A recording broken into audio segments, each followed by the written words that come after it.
বিসমিল্লাহিররহমানিররহিম।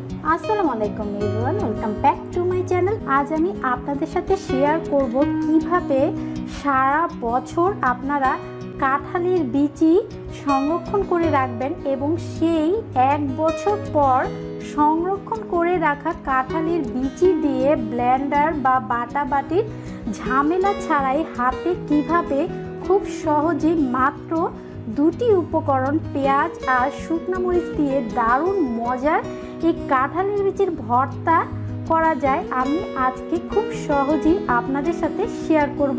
আশা করি পুরো ভিডিওটা দেখবেন, স্কিপ করবেন না, আপনাদের কাছে খুবই ভালো লাগবে। চলুন দেখে নিই আমি কিভাবে কাঁঠালের বিচি সংরক্ষণ করলাম এবং তা থেকে ভর্তা তৈরি করলাম।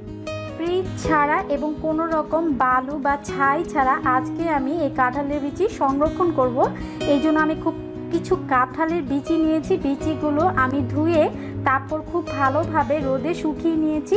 খুব ভালোভাবে শুকিয়ে নিতে হবে, বিচিগুলো যেন ভিজা না থাকে। আর যদি এর মাঝে কোনো পচা বিচি থেকে থাকে সেগুলো কিন্তু বেছে ফেলে দিতে হবে। একদম ফ্রেশ খুব ভালোভাবে বেছে বিচিগুলো নিতে হবে।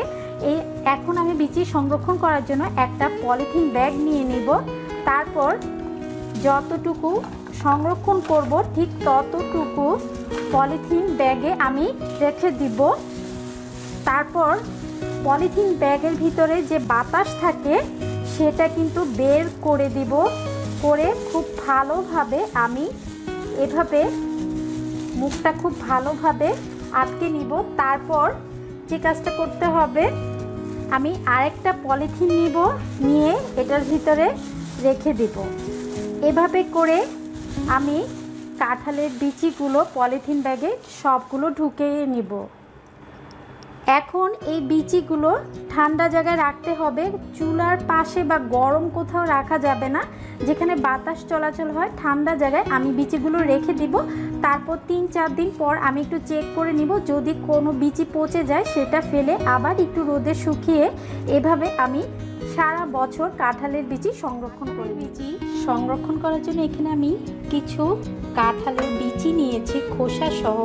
প্রথমেই আমি এই বিচিগুলো থেকে উপরে যে শক্ত সাদা খোসাটা থাকে সেটা আমি খুলে নিব। সবগুলো বিচি থেকে আমি এভাবে খোসা খুলে নিব।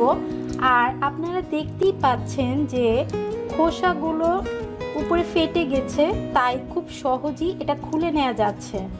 আর যেটা ফাটেনি সেটা একটা ছুরির সাহায্যে একটু কেটে নিলে তারপর উপরে খোসাটা এভাবে খুলে আসবে। আমি সবগুলো কাঁঠালের বিচি থেকে এভাবে খোসা ছাড়িয়ে নেব। সবগুলো বিচি থেকে আমি খোসা ছাড়িয়ে নিয়েছি। চুলায় একটা প্যান বসিয়ে দিয়েছি এবং পর্যাপ্ত পরিমাণ পানি দিয়েছি। পানিটা আমি আগেই বসিয়ে দিয়েছিলাম, তাই আপনারা দেখতেই পাচ্ছেন পানিটা কিন্তু গরম হয়ে গিয়েছে। এখন আমি খোসা ছেড়ে নেওয়া কাঁঠালের বিচিগুলো দিয়ে দিব।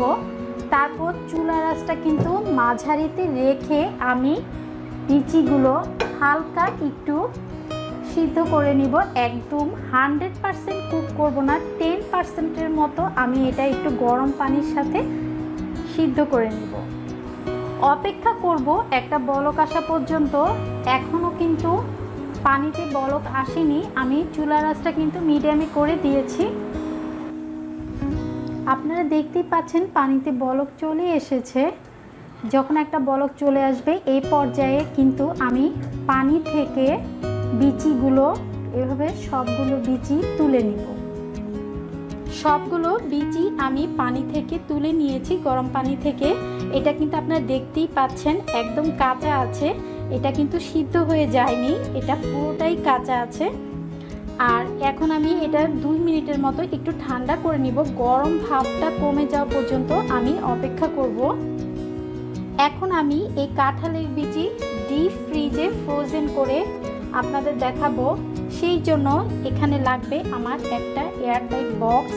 সেই বক্সে আমি সবগুলো বিচি নিয়ে নিব।